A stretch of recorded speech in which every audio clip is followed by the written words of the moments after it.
ये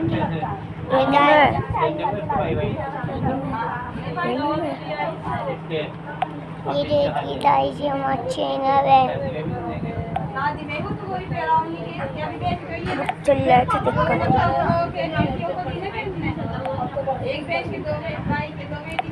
मेरा नाम विक्रम सिंह है। मैं दिल्ली का रहने वाला हूँ। उस दिन जो है ना, मुंबई और चेन्नई का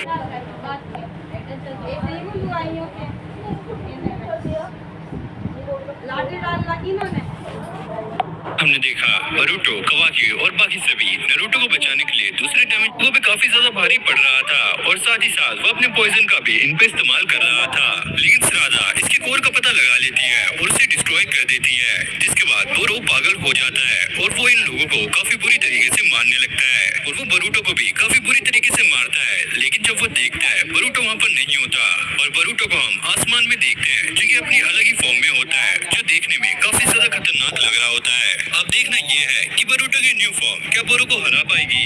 और गाइस, अगर आप हमारे चैनल पे न्यू हो तो प्लीज चैनल को सब्सक्राइब करके वीडियो को लाइक कर देना। इस वीडियो पे लाइक टारगेट रखते हैं हम 15K लाइक्स, जल्दी से कंप्लीट करा देना। और गाइस, हाँ, मैं देख रहा हूँ कि आप लोग वीडियोस तो देखते हो लेकिन वीडियो को लाइक नहीं करते, तो यार मेरे वीडियो बनाने का क्या फायदा जब इतने सारे लोग इस वीडियो को देख रहे हैं लेकिन 10 से 15 हजार लोग भी इस वीडियो को लाइक नहीं कर रहे हैं, तो मेरी मेहनत सारी बेकार जाती है। तो आप लोगों से रिक्वेस्ट करता हूँ, प्लीज, मैं आपसे कुछ नहीं मांगता, इस वीडियो को लाइक करके चैनल को सब्सक्राइब कर लेना ताकि मुझे ऐसे ही सपोर्ट मिलता रहे और मैं आपके लिए वीडियो लाता रहूं। तो चलो देखते हैं आगे।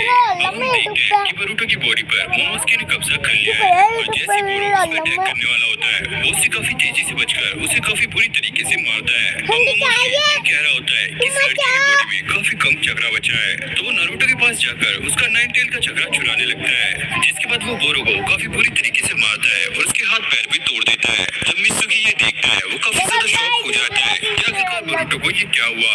अब बरूटो जो कि मोमोस्की के कब्जे में था वो बोरो पे खड़ा होकर एक मैसिव राशन गन बनाता है और बोरो ये देखकर काफी ज्यादा शॉक था क्योंकि काशिन कोजी ने उसे ये बताया था कि इस लड़के का कर्मा अभी इनकम्प्लीट है, तो ये ओसुसुकी के कब्जे में आया कैसे। और बरूटो एक ही झटके में बोरो को खत्म कर देता है और जब कवाकी को होश आता है वो ये देखकर काफी ज्यादा शॉक था कि ये बरूटो के साथ क्या हुआ। अब मोमोस्की बरूटो को ये कहता है, वही वाली लड़की, अभी तुम्हारा टाइम आया नहीं है।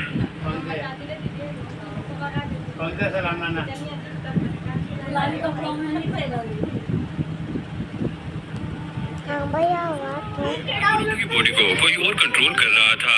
अब ये लोग नारुतो को लीफ विलेज में ले आए थे और इसकी हालत काफी ज्यादा खराब थी क्योंकि अभी तक रिकवर नहीं हुई और बरूटो और उसकी फैमिली को काफी ज्यादा चिंता हो रही होती है। तभी हम देखते हैं कि नारुतो की आंखें खुल जाती हैं और वो पूछता है, मैं कहाँ हूँ, क्या मैं लीफ विलेज के अंदर हूँ। और हिनाटा नारुतो को सारा कुछ बता देती है कि बरूटो और उसके साथी मिलकर आपको वहाँ से ले आए। नारुतो बरूटो से पूछता है, क्या तुम लोग ठीक हो और बाकी साथी कहाँ पर है। बरूटो कहता है, हम सब ठीक है, मेरे साथियों को थोड़ी बहुत चोटें आई हैं लेकिन उनका ट्रीटमेंट चल रहा है, वो जल्दी ही ठीक हो जाएंगे।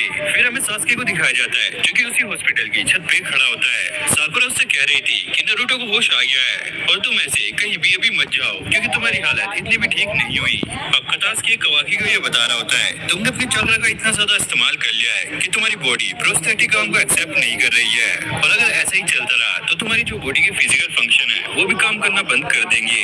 अब बरूटो कवाकी को बुलाने के लिए आया होता है, जिसके बाद ये दोनों नारुतो के पास पहुंच जाते हैं और यहाँ पर नारुतो के दोस्त भी थे। अब शिगामारू नारुतो से ये पूछता है, जीगन क्या ओसुसुकी का मेंबर है। सास्के उसे बताने लगता है, हाँ वो ओसुसुकी का मेंबर है, ये मैंने खुद देखा है और उसके पास एक 10 टेल बीस्ट भी है जिसे उसने कैद करके रखा हुआ है। अब शिगामारू को ये सुनकर गुस्सा आ रहा होता है क्योंकि उसने इतने सारे मिशन लगाए उन लोगों का पता लगाने के लिए लेकिन उन्हें इसके बारे में नहीं पता लगा। सास्के कहता है, इसमें तुम्हारी कोई गलती नहीं है क्योंकि उसने उस 10 टेल बीस्ट को दूसरे डायमेंशन में छुपा के रखा हुआ था। सास्के कहता है कि मैं उस लोकेशन पे दोबारा जाने का ट्राई कर रहा था लेकिन मैं वहाँ पर नहीं जा सका। साई कहता है, लगता है उन्होंने कोऑर्डिनेट्स को चेंज कर दिया है। शिगामारू बरूटो से पूछता है, क्या तुम लोगों ने वहाँ पर जीगन से फाइट की। बरूटो कहता है, नहीं, वही उनकी ऑर्गेनाइजेशन का कोई दूसरा मेंबर था और हमने उससे फाइट की थी। अगर सरादा अपनी चितोरी का इस्तेमाल नहीं करती तो शायद हम ना बच पाते। अब कवाकी ये बताने लगता है, जितने भी कारा के मेंबर हैं उन सभी की बॉडी साइंटिफिक निंजा टूल से बनी है। शिगामारू कहता है, कुछ कारा के मेंबर से हम पहले ही मिल चुके हैं और क्या तुम्हें और मेंबर्स के बारे बारे में पता है और कवाकी उन्हें बताने लगता है बोरो जिससे हमने फाइट की और एक कोड नाम का बंदा भी है। शिगमारू कवाकी से पूछता है तुम्हें इतना तो पता होगा कि वो लोग तुम्हें वेसल क्यों कहते हैं। कवाकी कहता है मुझे नहीं पता, मुझे जितना पता था मैंने तुम्हें सारा कुछ बता दिया। अब बरूटो कहने लगता है मैंने डेल्टा से सुना था, उसने कवाकी को कहा था तुम्हारी बॉडी तुम्हारी नहीं है, ये एक वेसल है और तुम्हें इसे संभाल कर रखना चाहिए। शिगमारू कवाकी से कहता है मुझे ऐसा लगता है कि जरूर तुम कुछ न कुछ छुपा रहे हो, कहीं तुम्हारे जैसे और भी वेसल तो नहीं है। कवाकी अब गुस्सा होने लगता है मुझे जो पता था मैंने आपको सारा कुछ बता दिया और मुझे नहीं पता कि कोई और वेसल है भी या नहीं। मेरे साथ जितने भी बच्चे थे वो सारे मारे जा चुके हैं, बस उनमें से एक मैं ही बचा था। अब नारुतो मोहन को शांत करते हुए कहता है शिगमारू तुम कवाकी को परेशान मत करो, मैं तुम लोगों से काफी ज्यादा खुश हूँ कि तुमने बोरो को हरा दिया और मुझे वापस लेकर आ गए। तभी साकुरा वहाँ पर आ जाती है और सबसे कहती है तुम लोग यहाँ पर क्या कर रहे हो, चलो नारुतो को आराम करने दो। अब कवाकी बोरुटो को अपने पास बुलाता है और उसे बताने लगता है कि एक्चुअली वहाँ पर फाइट में क्या हुआ था और वो बोरुटो को बताता है जब तुम फाइट कर रहे थे तो तुम्हारे सिर पर मेरे जैसे ही हॉर्न आ गया था। बोरुटो पूछता है कि तुम्हारे सिर पे हॉर्न कब आया था। कवाकी उसे बताता है कि जब जीगर मुझे लेने के लिए आया था और मैं उससे फाइट कर रहा था तो उस टाइम मेरे सिर पे भी एक हॉर्न आ गया था। अब बोरुटो अपनी कर्मा की तरफ देखने लगता है और वो सोच रहा होता है आखिरकार उसे कुछ भी याद क्यों नहीं है। फिर उसे मोमोस्की की बात याद आती है। जब कोई भी एक कोड को हराता है उसके बाद वो कभी भी एक नॉर्मल लाइफ नहीं जी सकता। और यहाँ पे सरादा ने सास्के को ये सारी बातें बता दी थी कि बोरुटो के सिर पर एक हॉर्न आ गया था और उसके अंदर से ब्लू ओरा निकल रहा था और जिस बोर से फाइट करने में हम इतना ज्यादा स्ट्रगल कर रहे थे बोरुटो ने उसे एक ही झटके में हरा दिया था। और मित्सुकी मम्मी डरी क्या?